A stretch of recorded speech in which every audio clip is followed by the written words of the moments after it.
আসসালামু আলাইকুম।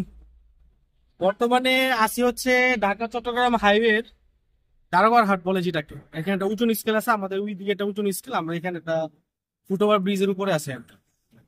আমাকে অনেকেই জিজ্ঞাসা করেন যে ভাই আপনি বাইক নিয়ে এখানে এখানে ওখানে যাচ্ছেন, বিশেষ করে বান্দরবন, রাঙ্গামাটি, কক্সবাজার, খাগড়াছড়ি বা যে যে জায়গাগুলোতে ঘুরতেছেন, তো সেই ক্ষেত্রে আপনার বাইকের কি কি ডকুমেন্টস লাগে, অথবা হাইওয়েতে আপনি রাইড করতে গেলে আপনার যদি কখনো পুলিশ ধরে বা সার্জেন্ট যদি আপনাকে ধরে, সেই ক্ষেত্রে আপনার কি কি ডকুমেন্টস দেখাতে হয়, তাহলে আপনি এখানে নিরাপদ।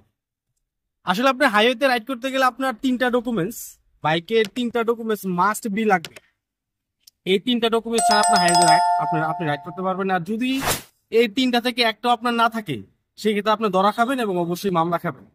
হাইওয়েতে আপনার রাইড করতে গেলে প্রথম যেটা লাগবে আপনার, সেটা হচ্ছে আপনার একটা বৈধ একটা ড্রাইভিং লাইসেন্স। আর অবশ্যই সেটা ভ্যালিড থাকতে হবে, মানে মেয়াদ থাকতে হবে। যদি আপনার ড্রাইভিং লাইসেন্সের মেয়াদ না থাকে, সেই ক্ষেত্রে আপনি মামলা খাবেন। কারণ যেহেতু প্রত্যেকটা জিনিসের একটা মেয়াদ থাকে, তো সেই ক্ষেত্রে ড্রাইভিং লাইসেন্সেরও একটা মেয়াদ আছে। আপনি যখন হাইওয়েতে রাইড করবেন, আপনাকে যখন একজন সার্জেন্ট ধরবে, উনি কিন্তু আপনার ড্রাইভিং লাইসেন্সটা প্রথমেই চেক করবে যে আপনার ড্রাইভিং লাইসেন্সটা আছে কিনা এবং সেটা বৈধ কিনা।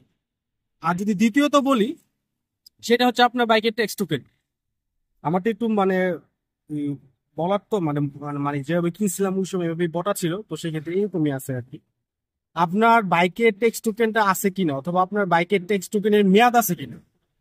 আপনি যে বাংলাদেশ সরকারের অধীনে অথবা বাংলাদেশ সড়ক বিভাগের যে রাস্তাটা আপনি ব্যবহার করতেছেন বাংলাদেশের যে কোনো প্রান্তে, সেই ক্ষেত্রে আপনার এই টেক্সট টোকেনের মেয়াদ আছে কিনা, বা আপনি সরকারকে ট্যাক্স ট্যাক্স আপনি দিচ্ছেন কিনা রাস্তার জন্য, বিশেষ করে এই জন্য আপনার আপনার টেক্সট টোকেনটা চাইবে। প্রথমত হচ্ছে আপনার ড্রাইভিং লাইসেন্স, দ্বিতীয়ত হচ্ছে আপনার টেক্সট টোকেন, আর তৃতীয়ত হচ্ছে আপনার স্মার্ট কার্ডটা। আপনি যে বাইক কিনছেন, বাইকটা যে আসলেই আপনার এবং সেটার যে আপনি বৈধ মালিক, সেটার জন্য আপনার একটা স্মার্ট কার্ড লাগবে। আপনার যদি স্মার্ট কার্ড না থাকে, যদি আপনি স্মার্ট কার্ড মনে করেন আপনি স্মার্ট কার্ড পান না, যে আপনার অন্য ডকুমেন্টস আছে, আপনার সেটাও শু করতে পারেন, সেক্ষেত্রে আপনি মামলা খাবেন।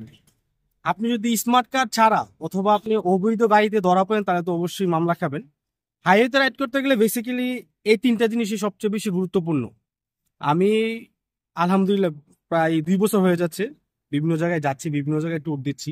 সেক্ষেত্রে আমার এই তিনটাই ডকুমেন্টস, যখনই আমাকে পুলিশ ধরতেছে, তিনটা ডকুমেন্টস আমার পুলিশ বেশি আপনার চেক করতেছে বা এই তিনটেই চাচ্ছে। আর বিমার ক্ষেত্রে এখনো ওরকম কোনো নির্দেশনা আসে নাই যে বাইকের বিমা লাগবে। হয়তো বা এটা ভবিষ্যতে অদূর অদূর ভবিষ্যতে বাইকের বিমা করতে হতে পারে, এবং মানে প্রত্যেকটা যানবাহনের বিমা করতে হতে পারে। তো এই হচ্ছে, আপনি যখন হাইওয়েতে রাইড করবেন, আপনার এই তিনটা ডকুমেন্টস লাগবে। তিনটা ডকুমেন্টস থাকলে আপনি বাংলাদেশের যে কোনো রাস্তায় ইনশাল্লাহ ড্রাইভ করতে পারবেন। সবাই ভালো থাকবেন, সুস্থ থাকবেন। আসসালামু আলাইকুম।